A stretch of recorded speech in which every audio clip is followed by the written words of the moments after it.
ಪೂರ್ವಕವಾದಂತ ನಮಸ್ಕಾರ ಕೊಟ್ಟರು. ಅಣ್ಣ ಈ ಕಡೆ ಇದ್ದು ನಮಸ್ಕಾರಕ್ಕೆ ಪುರಸ್ಕಾರವೇ ಇಲ್ಲಿದ್ದ ಕಾಣ್ತಾ ಉಂಟು.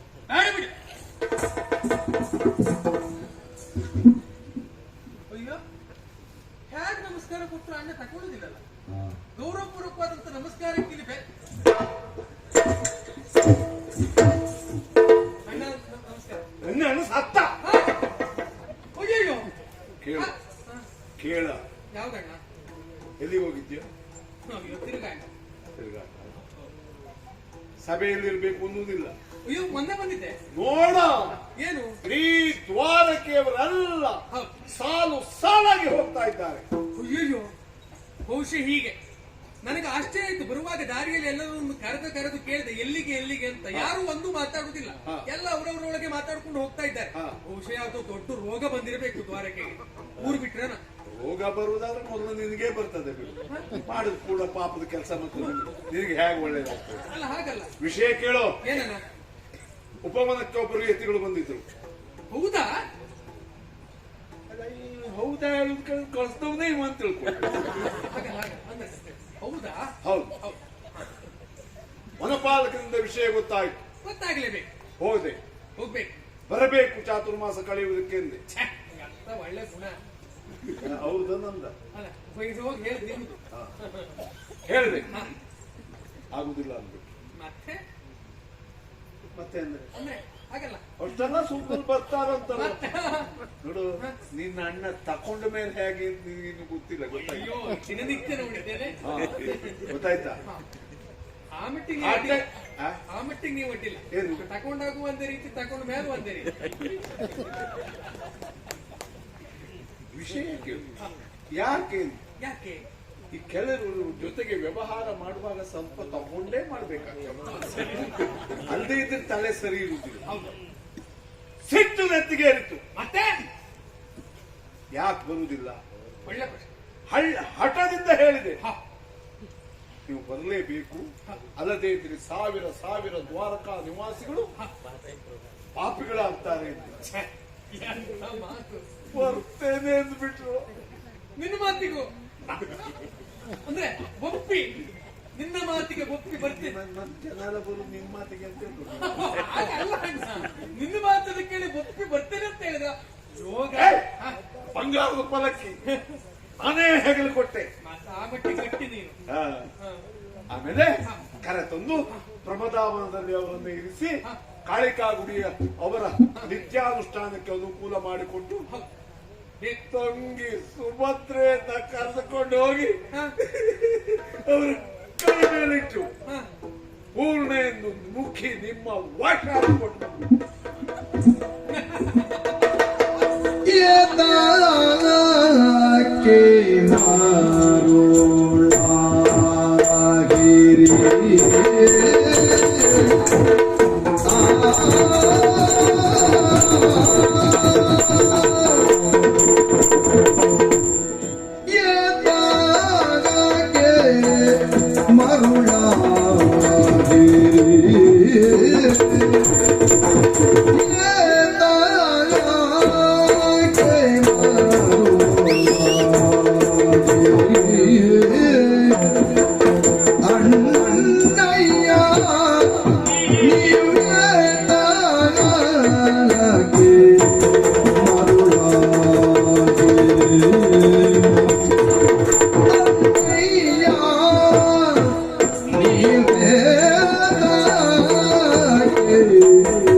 ನೀತಿ ಬಾಹಿರರಾಗಿ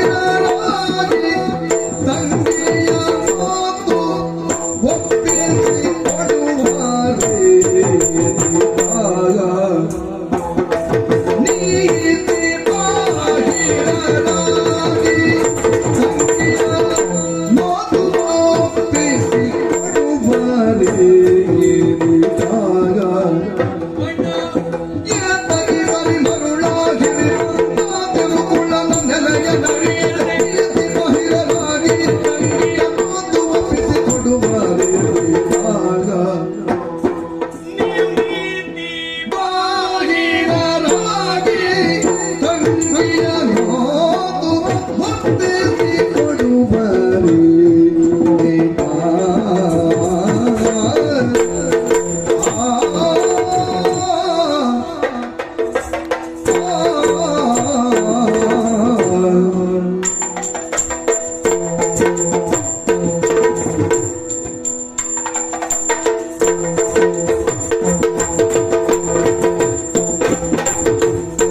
ಅಣ್ಣಯ್ಯ ನಿವೇದಕ್ಕೆ ಮರುಳಾಗಿರಿ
ನೀತಿ ಬಾಹಿರರಾಗಿ ತಂಗಿಯ ನೋವು ಒಪ್ಪಿಸಿಕೊಡುವರೆ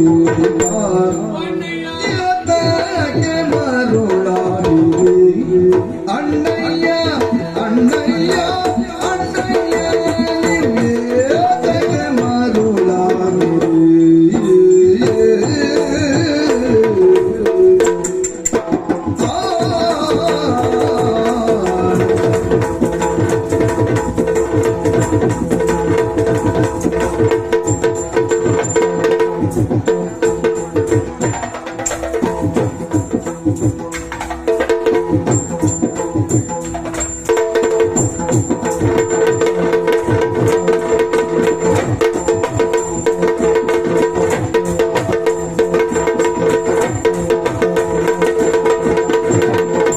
ನೀತಿ ಬಾಗಿರರಾಗಿ ತಂಗಿಯ ಮಾತು ಒಪ್ಪಿಸಿ ತೊಡುವರೆ ದಿಟ ಯಾತಕ್ಕೆ ಮರುಳಾಗಿರಿ ಯಾತಕ್ಕೆ ಮರುಳಾಗಿರಿ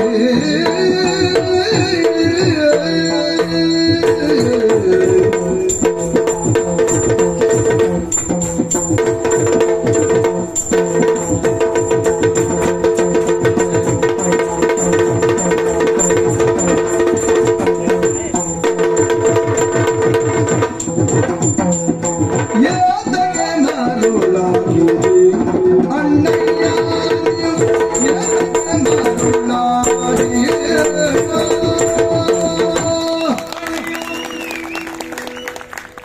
ಏನಲ್ಲ ಇದು ನಮ್ಮ ಅಣ್ಣನ ವ್ಯವಹಾರ ಅಂತ ಹೇಗೆ ಪ್ರಪಂಚದ ಜನತೆ ಒಪ್ಪುವ ಹಾಗೆ ಉಂಟು. ಪ್ರತಿಯೊಂದು ವಿಚಾರದಲ್ಲಿಯೂ ಆಲೋಚನೆ ಮಾಡಿ ಕಾಲಿಡುವ ಮುನ್ನ ಕಣ್ಣಿಟ್ಟು ವಿವರಿಸುವ ಯಾರು ಅಂತ ಕೇಳಿದ್ರೆ ಅವ ಬಲರಾಮ ಪ್ರಭು.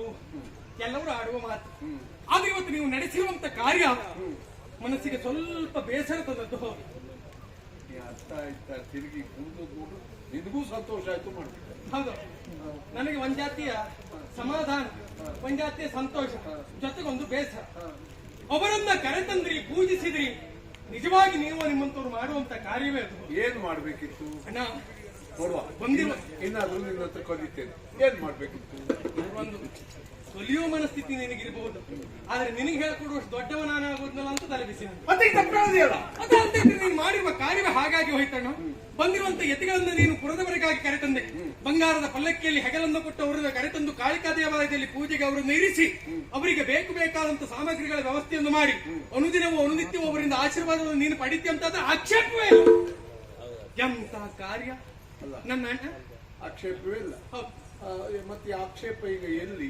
ಹುಡುಗಾಟಿಕೆ, ಹುಚ್ಚಾಟ, ಮರುಳಾಟಿಕೆ ಇದೆಲ್ಲವೂ ಏಕಕಾಲದಲ್ಲಿ ಬಲರಾಮನಿಂದಲೇ ಆಗಿ ಹೋಯ್ತಲ್ಲ. ವಿಷಯ ಹೇಳ. ಹೌದಲ್ಲ ಅಣ್ಣ. ಹೋಗಿ ನೀವು ಆಮೇಲೆ ನೇಮಿಸಿದ ಕಾರ್ಯ ಏನು?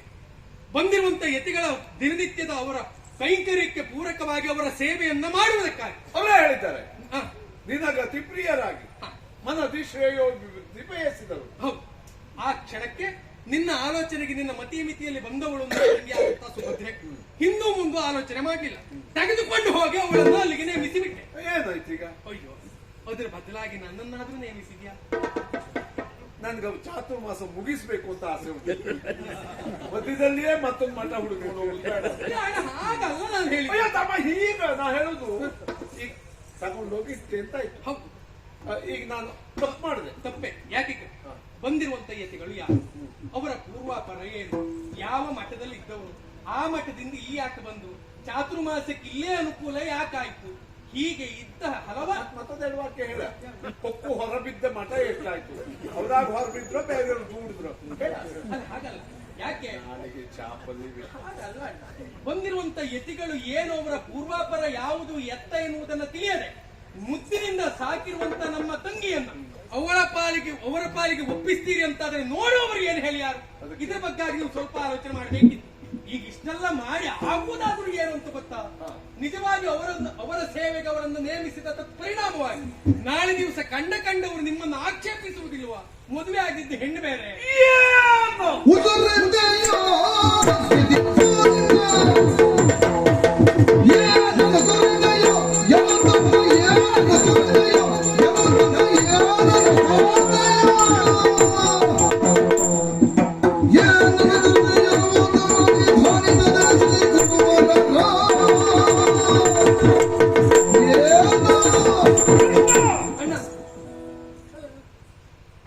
ಒಂದಾಕ್ಷಣ ಮಾತಾಡದೆ ಸುಮ್ಮನಿದ್ದದ್ದೇ ಅದಕ್ಕಾಗಿ. ಯಾಕೆ ನಿನ್ನಿಂದ ಮತ್ತಿಷ್ಟು ಹೇಳಿಸ್ಕೊಳ್ಬೇಕು ಎಂದು? ಅಲ್ಲದೆ ಇದ್ರೆ ಅವ್ರ ವಿಚಾರವಾಗಿ ತಿಳಿಬೇಕಿತ್ತ. ಅಯ್ಯೋ, ಪೂರ್ವಾಪರ ಎಲ್ಲ ಸರಿಯಾಗಿ ತಿಳ್ಕೊಂಡು ನೀವು ಓದಿದ್ಯೇ ಇಲ್ವಾ, ಅಥವಾ ಯಾರ ಬಾಯಲ್ಲಾದ್ರೂ ಕೇಳಿದ್ಯೇ ಇಲ್ವಾ? ಯಾವುದು? ನದಿ ಮೂಲ, ಋಷಿ ಮೂಲ, ಸ್ತ್ರೀ ಮೂಲ ಹುಡುಕಬಾರದು ಎನ್ನುವುದು ಶಾಸ್ತ್ರದ ಮಾತು. ನೀನೀಗ ಹೇಳುವುದು ಅವರನ್ನು ತಂದಿಟ್ಟು ಇಷ್ಟೆಲ್ಲ ತಿಳ್ಕೊಳ್ಬೇಕಿತ್ತು ಎಂದು. ಯಾವ ಉದ್ದೇಶಕ್ಕೆ ಬಂದಿತ್ತು? ನಾಲಿಗೆಗೆ ಎಲುಬಿಲ್ಲ ನೆನಪಿಟ್ಟು. ಯಾವ್ದಾದ್ರು ಉದ್ದೇಶ ಇದ್ರೆ ಅವ್ರ ವ್ಯವಹಾರದಲ್ಲಿ ಗೊತ್ತಾಗ್ತಿರ್ಲಿಲ್ವಾ? ಕಳ ಸ್ವಾಮಿ ಎಂದು ಆ ಕ್ಷಣಕ್ಕೆ ಗೊತ್ತಾಗಿಲ್ಲ. ಆ ಕ್ಷಣಕ್ಕಲ್ಲ, ಆಗಲ್ಲ. ನಾನು ಒಮ್ಮೆ ನೋಡಿದ್ರು ತಕ್ಷಣ ತೀರ್ಮಾನ ಮಾಡ್ತೇನೆ ಜನ ಇಂಥವ್ರು ಎಂದು. ಆದ್ದರಿಂದ ಅವರ ಕುರಿತಾಗಿ ಏನಾದ್ರು ಮಾತನಾಡಿದ್ರೆ ಕೊಂಡು ನುಡಿದಾರೆ ಖಾತಿ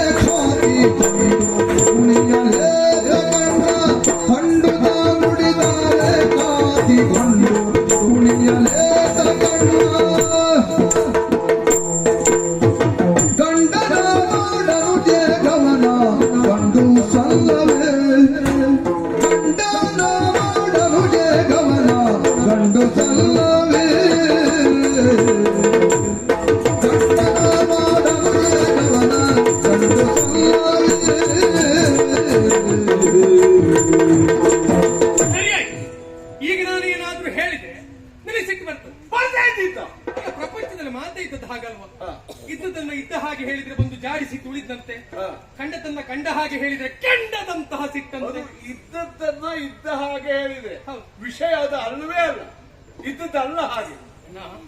ಈಗ ಆಲೋಚನೆ ಮಾಡಬೇಕಾದದ್ದು ಬಹಳಷ್ಟು ಉಂಟು. ಎಷ್ಟಾದ್ರೂ ನೀನು ಬೈ ಒಪ್ಪಿಸಿ ಬಂದದ್ದು ಯಾರನ್ನ? ನಮ್ಮ ಮುದ್ದಿನ ತಂಗಿ ಆದಂತ ಸುಭದ್ರೆಯನ್ನು, ಪ್ರಾಯ ಸಮರ್ಥ ಹೆಣ್ಣು ಸ್ವಾಮಿಗಳು. ಅವ್ರಿಗೆ ಮದುವೆ ಆಗಲಿಲ್ಲ, ಹಾಗಲ್ಲ? ಯಾರ್ಯಾರ ತಲೆಗೆ ಹೊಳೆಸದೆ ಬಂದಿರುವಂತ ಸ್ವಾಮಿಗಳಿಗೆ ನೀನಂಗೆ ಹೇಳ್ಕೊಡ್ತೀಯ. ಸ್ವಾಮಿಗಳು ಅವರೇ ಮದುವೆ ಆಗಿಲ್ಲ, ಹೇಳ್ಕೊಡ್ತೀಯ. ನನಗೆ ಗೊತ್ತಿಲ್ಲ ಅಂತ ನೋಡದ್ ನೀನು. ಆಗಿರ್ಲಿಕ್ಕಿಲ್ಲ. ಬಹುಶಃ ಆ ಆಲೋಚನೆ ಉಂಟೋ ಏನೋ ಗೊತ್ತಿಲ್ಲ. ಇದನ್ನೆಲ್ಲ ಪೂರ್ವಾಪರ ನಾವು ತಿಳಿದುಕೊಳ್ಳದೆ ಏಕಾಏಕಿಯಾಗಿ ತಂಗಿಯನ್ನು ಕೊಟ್ಟ ಮಾತ್ರಕ್ಕಾಗಿ ಮುಗಿಯಲಿಲ್ಲ. ಈಗ ಒಂದು ಕೆಲಸ ಮಾಡ, ಎಷ್ಟಾದ್ರೂ ಪ್ರಾಯ ಸಮರ್ಥ ಹೆಣ್ಣು ನನ್ನ ತಂಗಿ.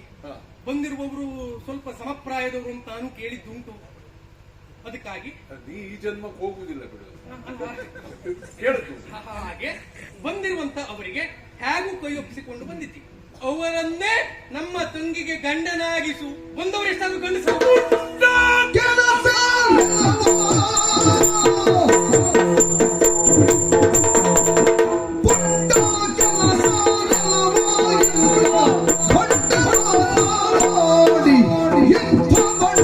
ಮಾತನಾಡಿ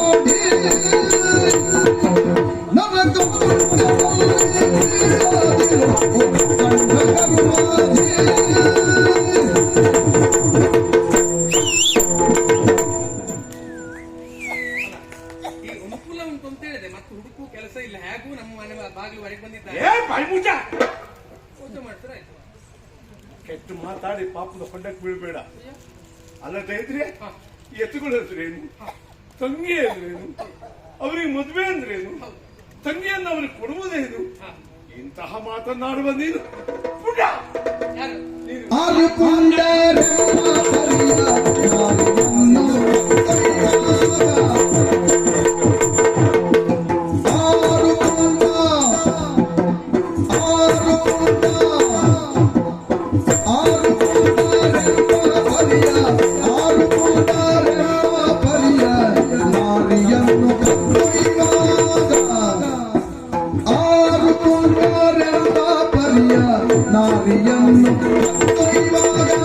ನಾರಿಯನ್ನು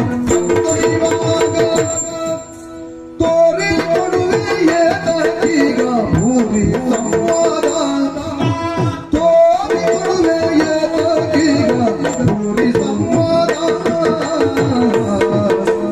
ತೋರಿ ಕೊಡುವೆಯೇಗ ಸಂವಾದ ಆರು ಪುಂಡರೆಂಬ ಅಣ್ಣ, ಆರು ಪುಂಡರೆಂಬ ಪರಿಯ. ಆರು ಆರು ಅಣ್ಣ ದೊಡ್ಡ ಪುಂಡ, ತಮ್ಮ ಸಣ್ಣ ಪುಂಡ. ಅದೆಂತ ಮಳೆಗಾಲವಾ? ಯಾವ್ದು? ಸಣ್ಣ ಪುಂಡು ಮಾಡೆ ದೊಡ್ಡ ಪುಂಡು ಮಾಡೆ ಹೇಳಲಿಕ್ಕೆ ಹಾಗಲ್ಲ ಅಣ್ಣ. ಈಗ ಇದ್ದದನ್ನು ಇದ್ದ ಹಾಗೆ ಹೇಳಿದ್ರೆ ನಿಮ್ಗೆ ಸಿಟ್ಟು ಬರ್ತದೆ. ಈಗ ನೇರವಾಗಿ ನಾನು ಹೇಳು. ನಿರ್ಧಾರ ಆಗ್ತದ್ಯಾ? ಹೌದು, ನೀನ್ ಹೇಳಿದಷ್ಟು ಸತ್ಯ ಆಗ್ತದ್ಯಾ? ಇವತ್ತಲ್ಲ ನಾಳೆ ತಂದಿರುವಂತ ಮುನಿಗಳು ನಮ್ಮ ತಂಗಿಯನ್ನು ಒರಿಸಿಯೇ ಒರಿಸ್ತಾರೆ. ನಾ ಹೇಳುದಲ್ಲ. ನೀ ಹೇಳುದಲ್ಲ, ಕೊಡ್ಸದ್ ನೀನೇ ಅಂತ ಹಾಗಲ್ಲ ಅಣ್ಣ, ಅಂದ್ರೆ ಆಗಿರಬಹುದು ಅಂತ. ಆ ಕ್ಷಣಕ್ಕೆ ಆರು ಪುಂಡರೆಂಬ ಪರಿಯ ತಂಗಿಯನ್ನ ಕದ್ದೊಯ್ಯುವಾಗ ತೋರಿಸಿಕೊಡ್ತೇನೆ. ಶ್ರೀರಾಮ ರಾಮ ರಾಮ, ಈ ಜೀವನದಲ್ಲಿ ಎಂತೆಂತ ಮಾತು ಕೇಳುವ ಸಂದರ್ಭ ಬಂದಿದೆ. ಅಯ್ಯೋ ಈಗಿನ ಮಾತೆಲ್ಲ ಕೇಳುವ ಒಂದು ಕಿವಿ ಹುಟ್ಟ ಹೋದ್ರೆ ರಗಡೆ ಇಲ್ಲಾಗಿತ್ತು. ಸ್ವಲ್ಪ ಕೇಳುವುದು ಬೇಡ ಆಗಿತ್ತು. ಅಯ್ಯೋ ಬಲರಾಮ ಎಂತಹ ಪ್ರಸಂಗ ಆಗಿ ಹೋಯ್ತು. ನೀನು ಒಂದೇ ಮಾತು ಕೇಳ್ತೀನಿ, ಹೋಗ್ತೀಯಲ್ಲ? ಯಾರು ಇಲ್ಲಿಂದ ಹೋಗ್ತೀಯಲ್ವಾ? ಕರೆಸಿಕೊಂಡವ ನಿನ್ನ ನೋಡ್ಲಿಕ್ಕೆ ಬಂದವ ನಾನು ಮತ್ತೆ ಎಲ್ಲಿಗೆ ಹೋಗ್ಬೇಕು? ಹೋಗುದಿಲ್ಲ. ಇಲ್ಲ, ನಿನ್ನ ಹತ್ರ ಮಾತಾಡುವುದು ಒಂದೇ, ಮುಳ್ಳಿನ ಮರಕ್ಕೆ ಮುತ್ತು ಕೊಡುವುದು ಒಂದೇ.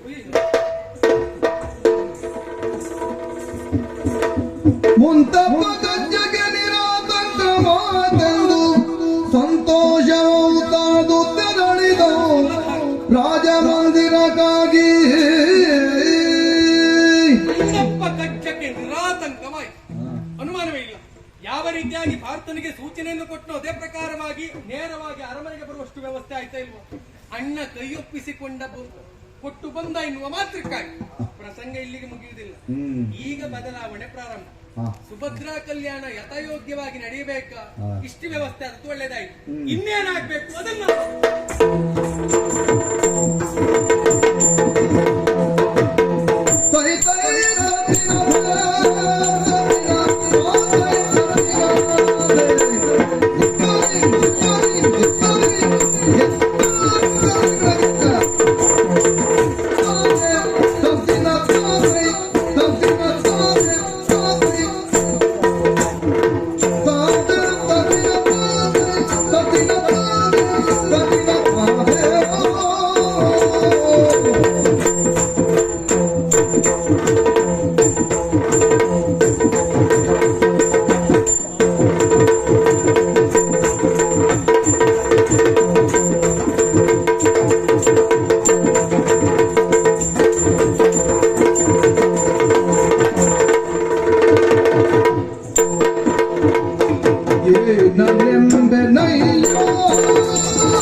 ಗೆಲ್ಲಿಸಿದ